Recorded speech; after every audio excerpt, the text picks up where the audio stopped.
the U.S. has lost all of its credibility when it comes to trying to intervene and supposedly do it for humanitarian reasons. Like they can say that all they want, but nobody should take them seriously because we're not out there to really try to help people in other countries because right, it's very selective. We do it only in the countries that seem to be of strategic interest to us. We don't do it in Saudi Arabia. We do it in Afghanistan. You have to give credit where credit is due. So I'm not going to. I still have my reservations. There's still a lot of criticism, but the man pulled us out of Afghanistan. At least the official army, the U.S. Army, because they're probably still going to leave contractors in there, which is a different story. But hey, this is way better than any president has done in the last, I'll say maybe 15 to 16 years, because we went in there 20 years ago, and it's reasonable that we weren't going to pull out within a year or two, right? So let's say after 4 years, every single president has talked the talk, but none of them has been able to carry through with it. And to his credit, he's taken the heat, and he didn't change his mind about the deadline that he has for, I believe it's August 31st, for the withdrawal of like the remaining parts of the U.S. troops that are out there. If you're in the mood to give credit, you gotta give credit to 45. He's the one that negotiated the peace agreement, so-called peace agreement with the Taliban without the Afghan government, and set the withdrawal date. So credit Right, to 45. but he couldn't. The problem though with him is that he ended up getting a lot of pressure from the military contractors and from other interests that wanted to stay in Afghanistan. So he actually caved on some of that under the pressure. And I don't know if by the end of administration he actually meant to pull us out, even though he did get the ball rolling on this. Now, again, credit to Biden, but at the same time, I do think that Biden is just getting orders from some other interest that have decided that it's not beneficial for whatever reason to no longer be in Afghanistan.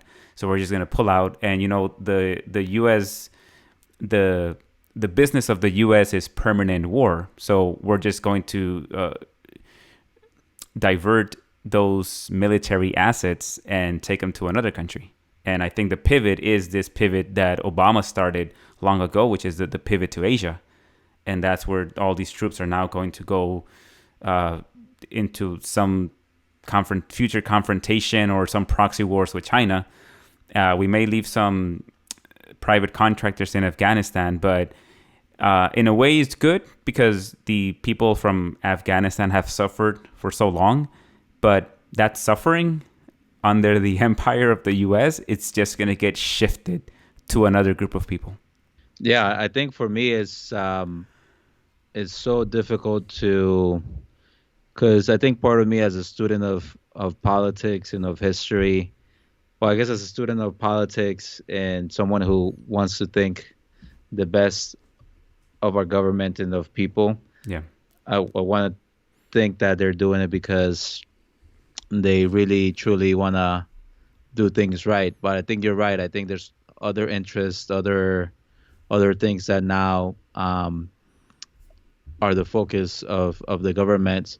And to your point, I think that, yes, I mean, there's a whole military industrial complex that's behind a lot of what happens as it relates to how we engage and prepare for war. And a lot of that is incentivizing that, right? That spending, because you have, and even though our standing army is relatively smaller than what it used to be, it still takes a lot of money, right? And and I think if you look at where all the billions of dollars that we invested in Afghanistan, the reason why you really don't see anything that to show for it for 20 years of sacrifices, because a lot of that money went to the contractors and to obviously corrupt officials as well. So I think it's just disappointing, and also more importantly, just to kind of see the suffering that is left behind of all those folks who helped us, who had faith in us that we were going to be there for the long run, and that we were going to be able to bring about some of the change that previous empires had tried to do but couldn't do it either. Yeah, the people that put their faith in the U.S., the Afghani people, they were swindled, just like a lot of Americans were, in regards to the purpose of the war. It's just because you mentioned that we don't have anything to show for it. Well, that's because that's the side of you that is optimistic and is looking to the good nature of our government to actually go in there and try to fight for women's rights. If that's what you think we were there for, then yeah, it seems like a failure. But I think from the get-go, this war was designed to allow us to have a presence in that geostrategic area, at the expense of the people, at the expense of whatever happens to the people. It happens if we can install our own government that will allow us to essentially have a base or multiple bases in that country. Then it's a benefit. But the whole point of it, I think from the beginning, was just for the military contractors to make money and for the U.S. to have a presence there. So in that regard, it was very successful because for 20 years they were able to milk the taxpayer, and all of those funds went to these military contractors that make money no matter what. I mean, they sell the bombs to the U.S. government, but if they sell it to, I think they would sell it to our enemies too if they could get away with it, because ultimately every single bomb that gets dropped, every single piece of equipment that gets used, they make money. That's their business. Well, technically, there was a lot of equipment that was left by the Afghan military that is now in Taliban hands. Yeah, and databases with information of those who work with the U.S. yeah, government. they were trying to destroy evidence before they left, but you can only destroy so much. And by the way, all of that equipment has already been paid for, so military contractors don't care. They already got their money. And unfortunately, they have way too much influence in government, so they get to dictate a lot of the U.S. foreign policy because it's not in our interest. I mean, we're so overextended. We're trying to meddle in the affairs of every other country, and I hope that after Afghanistan, people start to realize that the U.S. has lost all of its credibility when it comes to trying to intervene and supposedly do it for humanitarian reasons. Like, they can say that all they want, but nobody should take them seriously because we're not out there to really try to help people in other countries, because right, it's very selective. We do it only in the countries that seem to be of strategic interest to us. We don't do it in Saudi Arabia. We do it in Afghanistan. And the next time that the U.S. starts beating the drum of invading another country because we want to liberate their people, I think the Americans, what they should do is they should say, okay, we agree with you guys.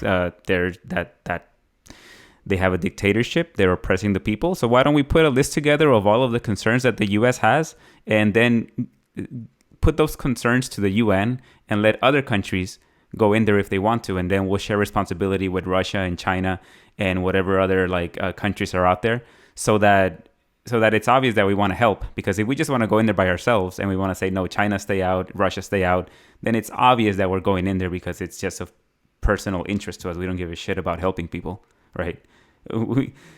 So yeah, it's not going to happen, but it'd be nice if it did.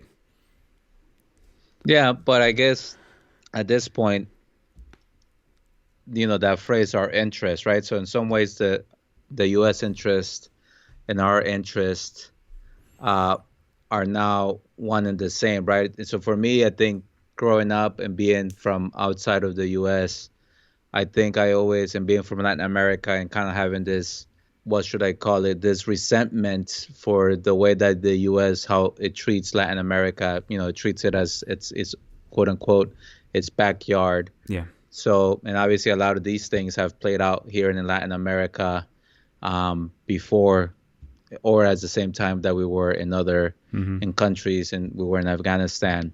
But, but at some point it becomes like, I have benefited from the fact that the U.S. has been able to maintain its military supremacy, which in turn means that they've been able to maintain their economic supremacy and kept sort of the economy going and created jobs and done all these things. So I think what feels different for me, and I think what the Afghan war also does, because I vividly remember 9/11, and you and I are of the age that, had we been in different circumstances, we might have been shipped to fight in these wars, and we know people that have fought in these wars. But obviously, that the burden of fighting these wars has not been felt across the entirety of our society.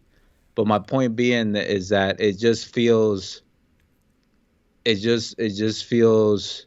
frustrating that I find myself in the situation of enjoying the the fruits, and I think this is something that also has come up in a couple of at least one sort of text chain that I'm on with some political minded folks who there's a lot of divide as to whether or not this was the right thing. And I think the agreement is it was the right thing to do, but how it was done. And the reality is there really a good time to pull out of Iraq? I mean, Iran, Afghanistan. whether it was military reasons or political reasons, and the answer is probably no. But it just seems like the chaos that resulted and this sense of impotencia that Hmm. I feel as like I know that there's so much wrong going on, and somehow I feel like I'm not able to address it other than have this conversation with you and maybe put some mean tweets out there and social media posts. Yeah, it was going to be a disaster no matter what if we pulled out this year, 2 years, and 5 years, because the all the different tribes in Afghanistan. I heard somebody describe it as a distributed country, where you have all these different tribes that are distributed, so you can't conquer them. There's no like central place of authority that you can conquer, and then you can say you've taken over the country. So they were estimating that the Afghani government would be able to hold back the rebels or the Taliban for I don't know how many months, and it fell within a few weeks, it seems, or even days. Days. And so, yeah, there was it doesn't matter. It was going to be today or 5 years from now. This was going to happen. Now, could they have planned it better so that they didn't have people falling off of airplanes, which Hmm. is just incredibly infuriating to see that. It's also tragic and sad that this happened. And these are the people that put their faith in the US government, and they get abandoned just like that. Thousands of people.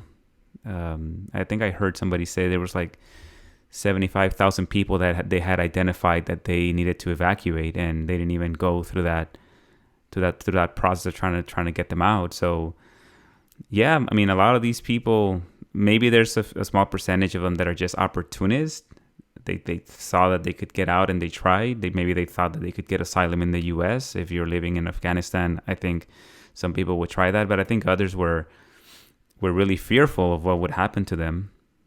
Maybe now those concerns have been lessened a bit, because the Taliban did say that there was going to be no retaliation. I don't know if they'll hold true to their word, but it's just so tragic just to see so many people on the plane. The first time I saw that video, I thought I was watching a meme. I thought I was watching a TikTok video. I thought I was watching a movie from India, like a dance scene with everyone running in front of the plane. And for a second there, I thought, no, this isn't real. And like the people sitting on the wings of the plane, and then the video ended there. It didn't show the part where people were falling off the plane. So I thought, oh, well, is this a clip from a movie? I'm missing some context here, because I hadn't really been keeping up with the headlines. And then I started seeing the other headlines, and then you sent me that link, and I was like, oh crap! It's like people are falling from the plane, dude. Explain to me, how is it that you end up being, say, whatever, 15 or older, and you think that you're going to be able to hold on sitting on the wing of a plane as it takes off. Did they think that it was going to be cruising at like 5-10 miles per hour? Did they think that up there that the wind doesn't affect you? It's just, it's crazy, right? Or maybe they just wanted to commit suicide. Yeah, I mean, it's kind of hard to tell. It might be an indication of how desperate they were, and maybe they assumed that maybe the airplane was going to stop, and they could have, then they would have tried to get off, or that yeah, maybe trying to hold on would be a lot better than staying behind and risking their luck with the But Taliban. there's nothing to grab onto, though. Absolutely That's nothing. true. And I was thinking that I thought at first, also, once I started realizing what it was, I thought, oh, maybe they're celebrating. They're celebrating that the plane is taking off and that the U.S. is leaving. But no, that's not the case. And because I actually thought that they were going to get off the wing. At least the video shows just the right the wing on the right side of the plane. I thought they were just going to get off once they started feeling that the plane was moving too fast. But then, yeah, I wasn't ready for that, and I try to anticipate as much as I can because I hold my government in very low regard when it comes to its ability to actually make things better instead of making things worse. And this was even a surprise for me. So I can imagine people that live in a bubble that think that our government is out there doing God's work, and all of a sudden for them to see this, yeah, it must be raising some serious questions with a lot of people as to what's going on. And then that parallel with the images from Vietnam with the Hmm. The helicopter fall of leaving from Saigon. Saigon too. Yeah, yeah, and I think it's so many historical uh, parallels between the both situations, right? And yeah, and I think that people certainly caught on that, and the realization that in some ways we didn't learn our lesson, or that perhaps we learned the lesson, but we're just willing to make the same mistakes in the name of quote unquote our interest. The lesson that we should learn from this is that we shouldn't authorize our government to try to go fix any situation in other countries. If our government really wants to go into another country and pretend like, or their excuse is that we're going to go in there and liberate people, then we should demand that it's done through a coalition, because that's the only way that it'll keep our government in check from doing what we did in Afghanistan, which is just run wild for 20 years and do whatever we wanted. This is the whole point of why the UN was established, so that these things wouldn't happen. But then we always bypass the UN. So the US wants to cares for other countries, and we want to go out there and help them. Well, let's lift the sanctions first that we put on other countries, and let's get Russia and China and maybe the UK and France involved. So there's a balance of power there, and there's a balance of interest, and those that separation of power. Isn't it crazy that we have a separation of power in our government and we think it's good? Yet when it comes to world affairs, international affairs, we want to go at it alone, and we say no, there shouldn't be any distribution of power. So yeah, it doesn't. There's a reason why we have separation of power in our own government, because we don't want one branch to have too much power, because then they'll do whatever they want. Well, that's the way the U.S. operates overseas, and it shouldn't be like that. Yeah, I mean, I think the answer to that is because we want to safeguard and be the ones that have the ability to call the shots, to have our people and our benefit and our businesses benefit. But I agree with you. I think that there's definitely a better way that this can be done in terms of improving human rights and human conditions across the world. I mean, whether or not states, states are like very much like individuals, right? There needs to be a self-interest. They're doing it for a reason. They're doing it either because they want to have access to a resource, access to cheap labor, influence, whatever the case may be. And I think similar to what individuals do, I think what for me, what makes it difficult to say that the U.S. shouldn't intervene is that it's almost like what happens when you see somebody being bullied or picked on, right? Like there's something that you can do, and it doesn't mean that you go there and kick that person's ass and you hold them, you stand on their neck for 20 years. There's a balance between how you act and making sure that you address a wrong. But to your point, it seems that we're only willing to go into places under the pretext of, oh yeah, we want to make life better, but it's really to advance a geopolitical interest. And unfortunately that's the reality and the world that we live in. So we'll see if something happens that would help us get to a better place, because I think China, Russia, and others were already positioning themselves to deal with the Taliban government, and as a way to also because for China and Russia, they also want to make sure that the some of the extremists that they are concerned about don't have the opportunity to get stronger by training in Afghanistan and going from there. So al final del cabo, todos somos, we're all in the same boat. So let's try to figure out how we can make it a better boat to be in. Hopefully, Afghanistan is able to rebuild. Hopefully, as Russia and China go in there, they actually help. China helps them build the infrastructure, and they don't just exploit it the same way that the U.S. did. It's two of them, so maybe they'll keep each other in power. So just 20 years of suffering under the occupation of the U.S. And again, that's the risk that we run into when we go along with our government and we believe them that we should go and intervene, that they've exploited that too many times, and so they'll keep exploiting it if we keep letting them.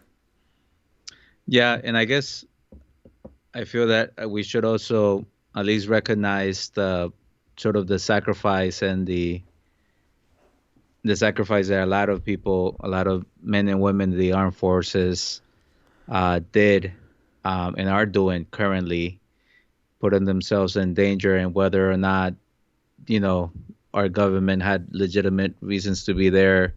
There were so many people who lost their lives. A Yeah, lot of poor Latino, white, black, Asian kids, and from all over this country who try to prove their love and their loyalty to this country, and unfortunately they lost their lives. They came back without limbs, without legs. Some of them were forgotten and ended up homeless, suicide, and all those things. So I think also just recognizing the impact that this type of effort and war has on our fellow citizens, yeah. and Thanks for recognizing their service. And actually, it's so many of them who were the ones and are the ones that are currently trying to do what they can to support, to get the government, to get the people who they fought, the Afghani people who they fought with, alongside with, to get them out to safety. And I know a lot of them are going to be involved in helping some of those people get resettled here in the United States, for the lucky few thousands who get to come to the U.S. and resettle here. Yeah, and you're absolutely right. We have friends, family members that have done tours in Afghanistan. I know someone personally close to the family that was there when Trump dropped the mother of all bombs. Is that what they called it? MOAB. And he was Yeah. there. He was in that battle, and so unfortunately they were also let down by their government. A lot of them were deceived as to the real reason why we were there. No different than they come back with the post traumatic stress disorders. Those that didn't die, no different than a lot of those came back from Vietnam. Unfortunately, if we don't learn the lesson, there'll be a fresh batch of young people, impressionable, that will fall for the same propaganda, and then they'll go off into another war, and then we'll just repeat the cycle. So hopefully this time with social media, we can, the truth gets out there, so that more people, at least soldiers, at least if they want to fight, if they want to go and fight, at least they know what they're fighting for. At least they know which oil company or which military contractor's interests they're protecting, instead of like thinking they're going out there to protect women's rights. Got it. Okay, so let's wrap this up. Thanks everyone for listening. If you enjoy our content, make sure to check us out. We are Brown Perspective. We're on Twitter, Facebook, and Instagram. Nos vemos. Ciao.